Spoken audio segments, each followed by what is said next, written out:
Let's be honest with each other. This place has no respect in the league, just so you guys are all aware of that.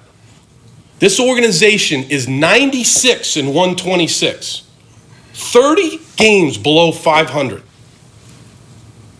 Turn your TV on. Nobody talks about the Houston Texans because no one thinks we're going to win.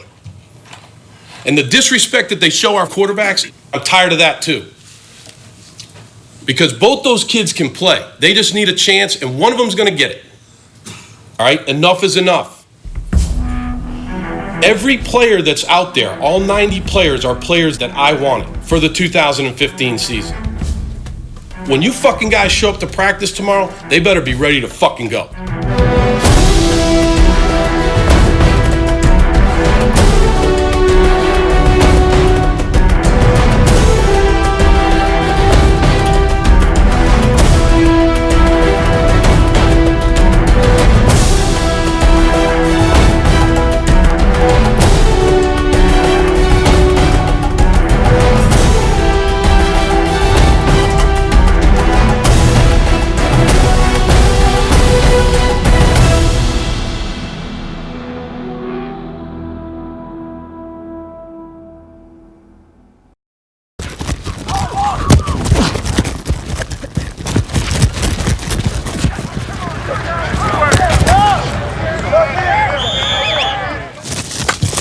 Yeah, Hop. Oh! Hey, good release, Hop. Man, listen. I win the route. You do that shit to me? Man, you don't touch me, boy. What the fuck wrong with you, boy? I'm a grown ass man, dog. Just like you. Well, we can box. I feel God, homie. I feel God. I feel God, boy. I feel God, boy. I feel God, boy. I'm just like you now. We better tell these boys I feel God now. I'm gonna slap the fuck out of you too.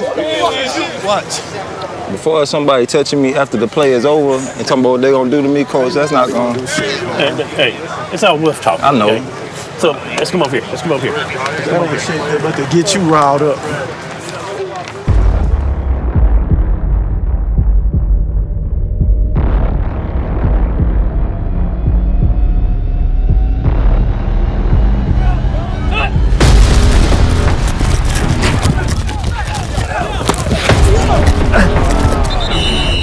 Oh, somebody hurt. Damn, I'm already breaking ankles. Damn, further their pass, already breaking ankles on the route. Shit. Hey, I just finished it. I don't start nothing. Started chirping. Hey. Nothing, it wasn't bad. I mean, it just got broken up quick. You gonna keep pushing that man like that? I do whatever the fuck I want to do, fuck boy. What? I do the fuck I want to do, fuck boy. See what happens? How about Garcon coming at you? Dude, I was like, bro, you're maybe 112 pounds. You might want to stay the fuck back on the defensive line. We got into it every year in Indy. He's always talking.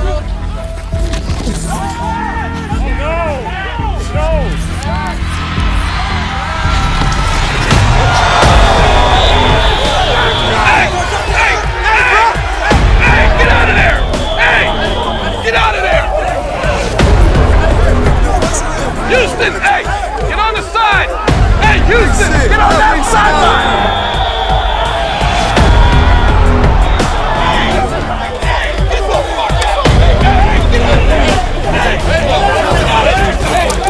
Hey, Trey, this is why you don't have pads on today, huh, Trey?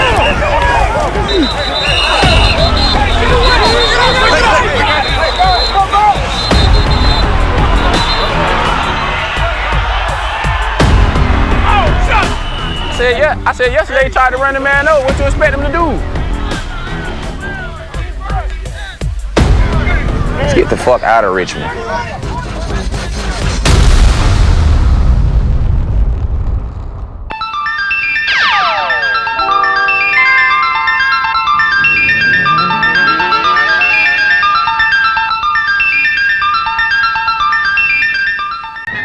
Speaking of bummers, down in the Astrodome, the Houston Oilers declared themselves #1 in the AFC Central Division. Then sent John Hadle out in place of the injured Dan Pastorini to prove it. Fortunately for Houston, Dan Pastorini's absence didn't stop Oilers special teams from weaving their own special brand of magic.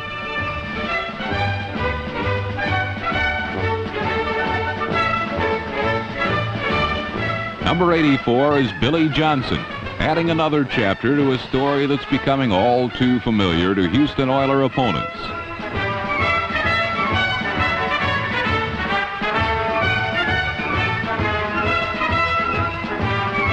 "87 yards of pure broken field wizardry. Ain't nobody in football who does it as often or as well. Gather round, boys, and learn the White Shoes Shuffle." Unfortunately for Houston, Johnson's magic couldn't make Dan Pastorini heal any faster, and John Hadel just didn't seem to be the answer.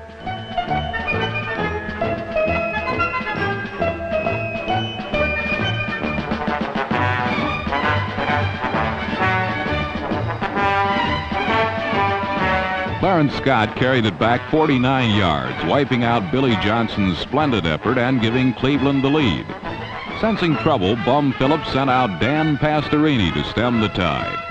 But a late hit leveled Pastorini for the duration, while number 27 Tom Darden added insult to injury.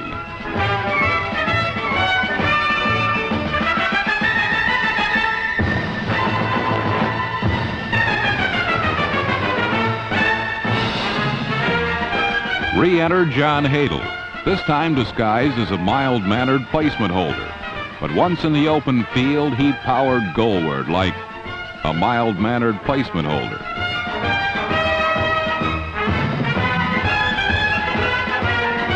Gentleman John earned high praise for his death-defying scramble. He really hadn't intended on running.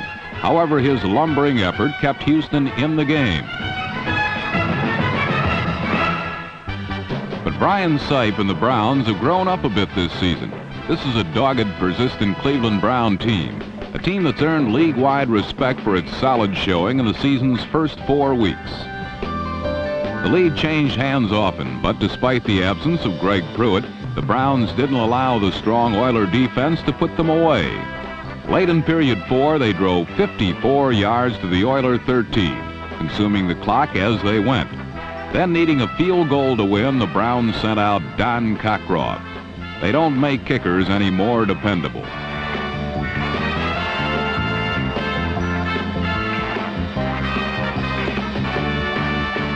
For the second time this season, Don Cockcroft ended the game with a placement as Cleveland outlasted the Oilers 24-23. If Cockcroft had missed, Cleveland would have fallen 2 games behind the division-leading Oilers, but he didn't. Now that's the stuff winners are made of.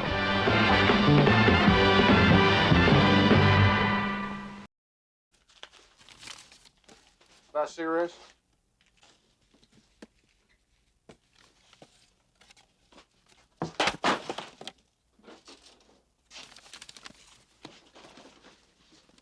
Pick it up. Pick it up yourself. Pick it up.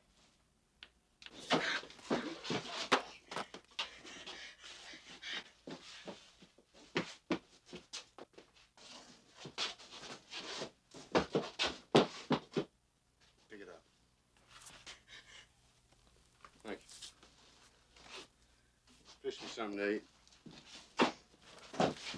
Fix it yourself. Fix me something to eat.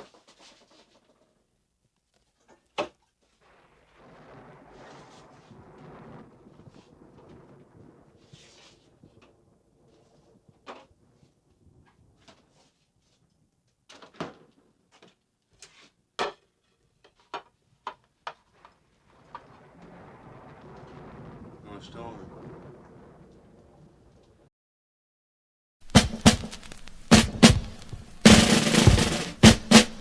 Look out, football, here we come. Houston Oilers, number 1.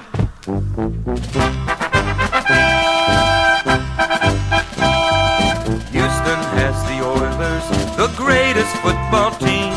We take the ball from goal to goal like no one's ever seen.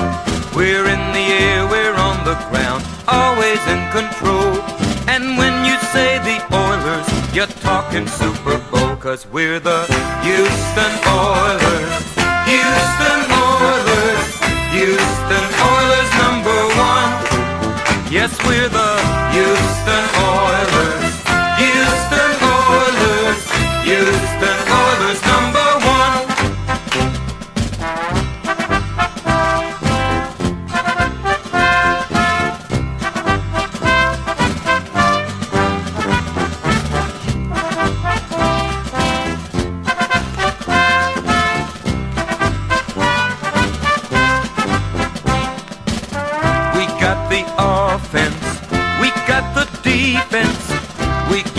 Other team no hope, 'cause we're the Houston Oilers. Houston Oilers, you know we're gonna hold the rope. Yes, we're the Houston Oilers. Houston Oilers. Houston Oilers #1. Yes, we're the Houston Oilers. Houston Oilers. Houston Oilers #1. 'Cause we're the Houston Oilers. Houston Oilers. Houston Oilers #1. 5, 7, 8. We're the best from the Lone Star State. Houston Oilers. Houston Oilers. Houston Oilers #1. 'Cause we're the Houston Oilers. Houston Oilers. Houston Oilers #1. Yes, we're the Houston Oilers. Houston Oilers. So I think for me, it's just it's really just a feel thing, as far as having the game on Saturday. You really got to think about the games, and the practice weeks that we have and what leading up to it. What's different about the preseason is you can really get into some unusual weeks. Thursday, Saturday, Friday, Thursday, short, and then we know the fourth one when that is, and then to get ready for the regular season. So some of the patterns are just different than would be normally during the regular season. This is one of those ones where, when we get back from Houston, we land, we'll have the player day off, and then we really go into called a Buffalo Wednesday. So it's kind of just a weird sort of weekly schedule where, in the regular season, it is what it is. You have to just prepare and go normal, but where we can kind of maybe control some of that in the preseason, we always look at those options. Along the same lines, go for it. Along the same lines as Kyle's question, when you're building kind of the depth of your football team, guys like Miles are important. And what about Jalen Reese-Maven as well? A core special team guy, can step in, play some different roles on defense. How important are those guys to kind of the overall glue of your team? Yeah, they're critical. Those players are critical, and I would say along with, with Miles, Jalen, really kind of the same thing the other night. I thought some of the things that he did defensively, he played much quicker, much faster. He's a very explosive player anyways. He's got a great skill set that you see a lot of times on special teams and when he has those opportunities on defense, but to be able to put him in more of those packages and see what he can do in some of those situations out there was good to see on Thursday. And there's, as a linebacker with Miles and Jalen too, there's the added pressure of having to run a defense, call a defense, organize a huddle, make sure everybody's in there, get substitutions right. There's a lot of things in there that we kind of could throw on those guys and see how they responded in the game because, quite honestly, when you practice during the course of the week and when you play in a game, you're going to practice with the majority of the reps the way that you think it's going to go. But once that changes in game, sometimes those guys that come in, they might not have enough of a background with that stuff or experience. So as much as we can get that to them in those opportunities, it's not as easy as it sounds. I think sometimes to have the communication come through your ear. You're trying to process. You got the opponent over there. You're trying to organize all 10 guys on your side and put all of those pieces together and still remember what you're supposed to do and how you're supposed to the calls and communication you have to make before the ball snaps. So there is some great practice game reps to that we're trying to get also. Just on the back to the scheduling. See, obviously it's been warm here, but not Houston hot. So how early in advance do you need to start preparing guys for what it's going to be down there? Yeah, great question. There's a huge part of this from a nutritional standpoint that we're educating the players for. Currently starting yesterday and today. It is something we have to really make sure they're conscious of when we get down there. I think the unfortunate thing is that we can't simulate that kind of heat. So until we're in that environment, we won't really know. We're going to have to do a great job of preparing for it and prepping. And there's different things that, our staff does to make sure the guys are ready to go. But it's really, they got to understand what they're walking into from that standpoint. So, we'll try to educate them as much as possible. We'll try to get ahead of it and obviously then continually test and make sure that, everybody's in a good, whatever it is, physical condition to be able to go practice in those conditions. It's something that, Coach O'Brien and I talk about a lot too as we, get ready for our preparation. He's kind of giving me the details of what it's been like down there and what they've done from a practice standpoint and how they've been able to handle some of the weather and get through it. So we're making those modifications also. This might be very in the weeds a little bit here, but part of the reason you're doing the joint practice with Houston and being down there in the heat, is that in part because of you guys are opening with Arizona? Is there any correlation to that at all because of how hot it could be there? It's not a bad thing, from that standpoint. Probably, I think for me in general, wherever we opened up week one, it was just a great opportunity to work with someone that, I know really well and kind of runs a similar operation from a standpoint of what's required and how we need to practice and do all that. I like the added, part of the heat just in general, regardless of where we play, because I think it's obviously helps the conditioning aspect of your team, and to get down in some heat, I think is good for everybody, to try to experience that and push through it and try to make us better. So fortunate that maybe it just worked out that way schedule-wise, more so than saw the schedule and was like, hey, we have to do this. It was really more about Coach O'Brien, his staff, his team, and, the relationship that we have. We're the #1 rock and roll group in the world, and we are going to see that everything is going to be different. It's all got to change. The first thing we're going to do is we're going to build a radio station tomorrow, and we're not going to play any commercials and no news, just rock and roll and the truth. 1, 2, 3, 4!